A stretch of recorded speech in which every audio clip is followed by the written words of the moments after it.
Hello viewers, welcome to my channel. आज हम बड़ी सोच का बड़ा जादू बुक का 12 चैप्टर का थर्ड पार्ट पढ़ने जा रहे हैं।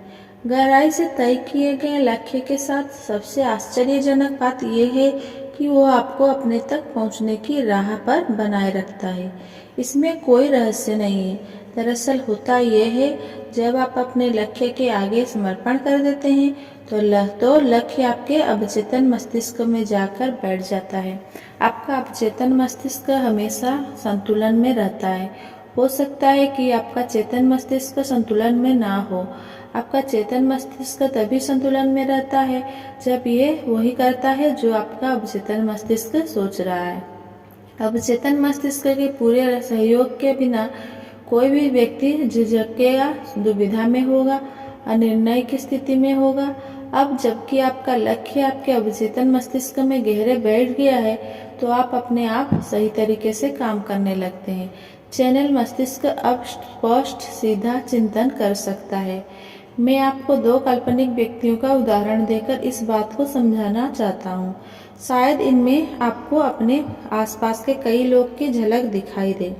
हम इन्हें टॉम और जैक का नाम देंगे। ये दोनों बाकी सभी बातों में लगभग समान हैं। दोनों में एक ही चीज का अंतर है।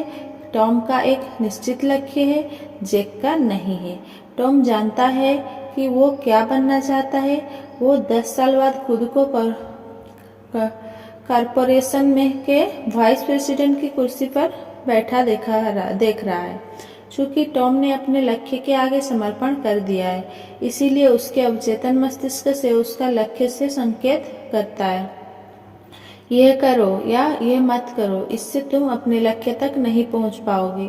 लक्ष्य लगातार बोलता रहता है, मैं ही वो इमेज हूँ जिसे तुम्हें हकीकत बनाना है। मुझे हकीकत बनाने के लिए यह करना चाहिए। टॉम के पास लक्ष्य था, इसीलिए वो इधर उधर की बातों में नहीं उलझा। लक्ष्य ने उसे सारे कामों में सही रास्ता दिखाया। जब टॉम कोई सूट खरीदता था तो उसका लक्ष्य उसे बताता था कि उसे कौन सा सूट चुनना चाहिए। लक्ष्य ही टॉम को बताता था कि उसे अगली नौकरी किस तरह की चुनना चाहिए, बिजनेस मीटिंग में क्या कहना चाहिए, विवाद की स्थिति में क्या करना चाहिए, क्या पढ़ना चाहिए और किस तरह के सिद्धांतों पर चलना चाहिए। अगर टॉम अपने लक्ष्य से जरा सा भी इधर उधर भटकता था तो उसके अवचेतन मस्तिष्क में फिट संचालित यंत्र सक्रिय हो जाता था और उसे चेतावनी दे देता था कि वह भटक गया है और उसे बताता था कि सही राह पर जाने के लिए उसे क्या कदम उठाने होंगे। टॉम के लक्ष्य ने उसे अपनी नौकरी के वातावरण के प्रति बेहद संवेदनशील बना दिया था। दूसरी तरफ जैक के पास कोई लक्ष्य नहीं था, इसीलिए उसके पास मार्गदर्शन देने वाला संचालित यंत्र का अभाव था। वो जल्द ही दुविधा में पड़ जाता था। उसके काम बिना नीतियों के होते थे। वो हिचकता था, कभी इधर कभी उधर जाता था। वो सोचता था कि उसे इस हालत में क्या करना चाहिए। चूंकि उसके पास लक्ष्य को हासिल करने की लगन नहीं थी, इसीलिए जैक औसत जिंदगी की आसान राह पर लड़खड़ाता हुआ चल रहा था। क्या मैं आपसे ऊपर लिखे खंड को दोबारा पढ़ने का आग्रह कर सकता हूँ?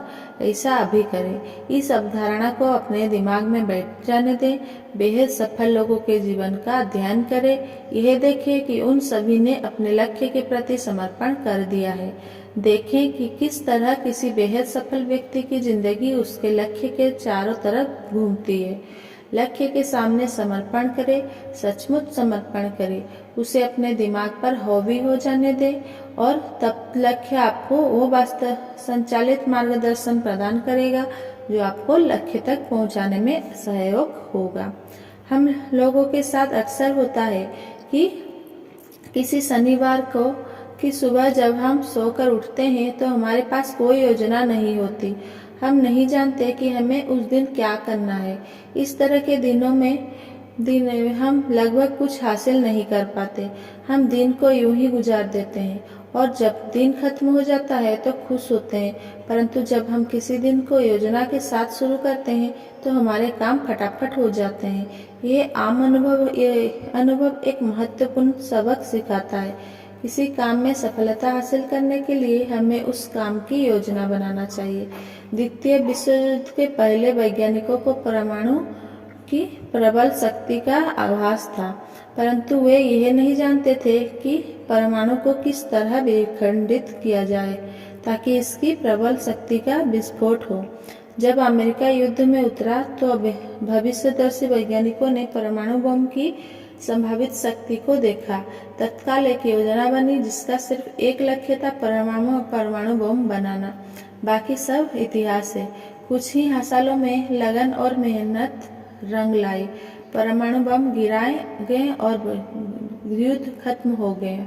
परंतु अगर लक्ष्य हासिल करने की योजना नहीं बनी होती तो परमाणु की विखंडित करने की प्रक्रिया शायद इतनी जल्दी नहीं हो पाती। शायद इसमें एक दशक या इससे भी ज्यादा का विलंब हुआ होता। अगर आपको काम करना है तो उसके लक्ष्य बना ले।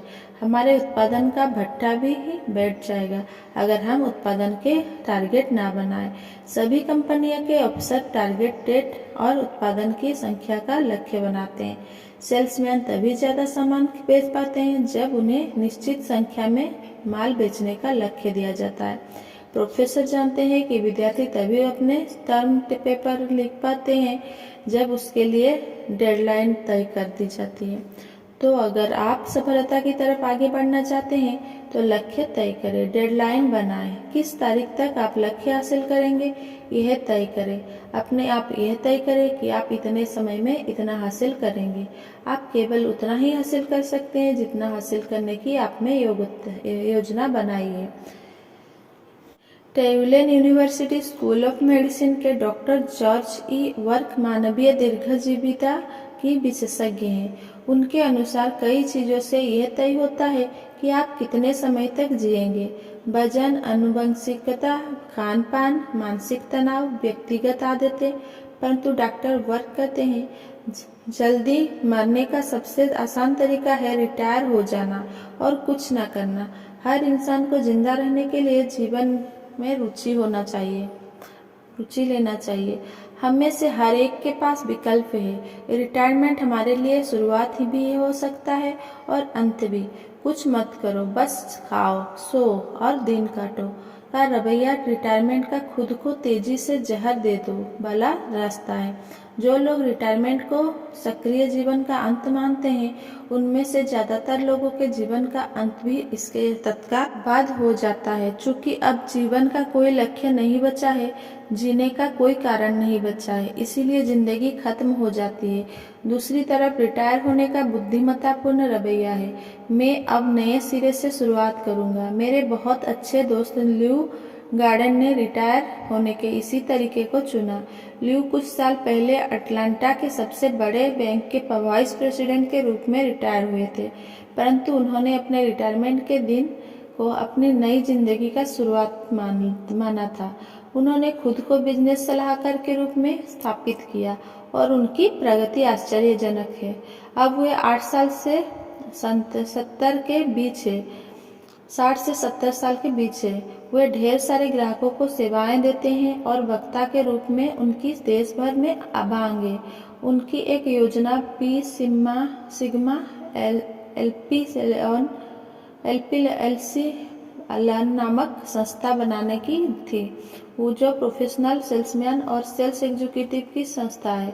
हर बार जब मैं देखता हूँ ल्यू की उम्र मुझे पहले से कम दिखती है। अभी भी अपनी आत्मा में वे 30 साल के जवान हैं।